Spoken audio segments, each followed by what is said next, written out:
ನೆರೆ ರಾಜ್ಯದ ಗಮನ ಸೆಳೆದಿವೆ ಕರ್ನಾಟಕದ ಗ್ಯಾರಂಟಿಗಳು. ಆಂಧ್ರದಲ್ಲೂ ಕೂಡ ಮಹಿಳೆಯರಿಗೆ ಫ್ರೀ ಬಸ್ ತರಲಿಕ್ಕೆ ಚಿಂತನೆಯನ್ನು ಮಾಡಲಾಗ್ತಾ ಇದೆ. ನಾಳೆ ಆಂಧ್ರದ ಸಚಿವರು ಕರ್ನಾಟಕಕ್ಕೆ ಆಗಮಿಸ್ತಾ ಇದ್ದಾರೆ.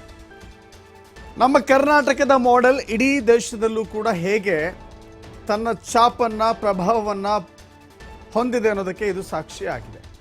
ಆಂಧ್ರ ಪ್ರದೇಶ ಕೂಡ ಕರ್ನಾಟಕದ ಮಾದರಿಯಂತೆ ಮಹಿಳೆಯರಿಗೆ ಉಚಿತ ಬಸ್ ನೀಡಲಿಕ್ಕೆ ನಿರ್ಧಾರವನ್ನು ಮಾಡಬೇಕಾಗಿದೆ. ಅದಕ್ಕಾಗಿ ಅಧ್ಯಯನ ಮಾಡಲಿಕ್ಕೆ ನಮ್ಮ ರಾಜ್ಯಕ್ಕೆ ಬರ್ತಾ ಇದ್ದಾರೆ. ಸಾಧಕ ಬಾಧಕಗಳನ್ನು ತಿಳಿದುಕೊಳ್ಳುತ್ತೆ ಚಂದ್ರಬಾಬು ನಾಯ್ಡು ಸರ್ಕಾರ. ನಾಳೆ ಶಕ್ತಿ ಯೋಜನೆ ಬಗ್ಗೆ ಮಾಹಿತಿಯನ್ನು ಪಡೆದುಕೊಳ್ತಾರೆ ಆಂಧ್ರದ ಸಚಿವರು.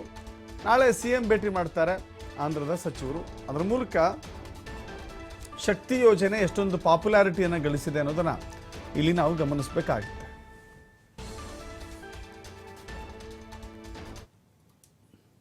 ನಾಳೆ ನಮ್ಮ ರಾಜ್ಯಕ್ಕೆ ಬರ್ಬೋದು, ಮತ್ತು ತಮಿಳ್ನಾಡು ಹೋಗ್ಬೋದು, ಅಥವಾ ಪಂಜಾಬು ದೆಹಲಿನಲ್ಲೆಲ್ಲ ಫ್ರೀ ಕೊಟ್ಟಿದ್ದಾರೆ. ಅಲ್ಲೆಲ್ಲ ಹೋಗಿ ಸ್ಟಡಿ ಮಾಡ್ತಾರೆ. ಅವರಿಗೆ ಯಾವ ಮಾಡೆಲ್ ಅನುಕೂಲ ಆಗುತ್ತೋ ಅದನ್ನು ಮಾಡ್ಕೊಳ್ತೀವಿ. ಇವತ್ತು ನೈಟ್ ಅವ್ರದ್ದು ಹಾಲ್ಟ್ ಆಗ್ತಾರೆ.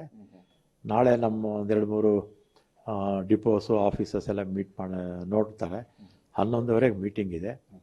ಆಮೇಲೆ ಮುಖ್ಯಮಂತ್ರಿಗಳನ್ನು ಕೂಡ ಭೇಟಿ ಮಾಡ್ತಾರೆ. ಹಾಗೆ ನಾವು ಮಾಡಿದಾಗೆ ಅವ್ರು ಮಾಡಬೇಕು ಅಂತ ಏನೇ ಇಲ್ಲ, ಚೇಂಜ್ ಮಾಡ್ಕೋಬೋದು, ಬದಲಾವಣೆ ಮಾಡ್ಕೋಬೋದು. ಅವರು ಸ್ಟಡಿ ಮಾಡೋಕ್ಕೆ ಬರ್ತಾ ಇದ್ದಾರೆ.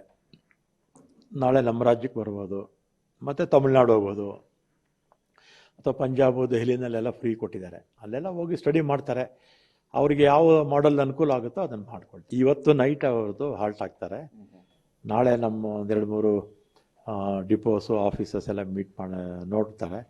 11:30 ಮೀಟಿಂಗ್ ಇದೆ. ಆಮೇಲೆ ಮುಖ್ಯಮಂತ್ರಿಗಳನ್ನು ಕೂಡ ಭೇಟಿ ಮಾಡ್ತಾರೆ. ಹಾಗೆ ನಾವು ಮಾಡಿದಾಗೆ ಅವ್ರು ಮಾಡಬೇಕು ಅಂತ ಏನೇ ಇಲ್ಲ, ಚೇಂಜ್ ಮಾಡ್ಕೋಬೋದು, ಬದಲಾವಣೆ ಮಾಡ್ಕೋಬೋದು. ಅವರು ಸ್ಟಡಿ ಮಾಡೋಕ್ಕೆ ಬರ್ತಾ ಇದ್ದಾರೆ. ನಾಳೆ ನಮ್ಮ ರಾಜ್ಯ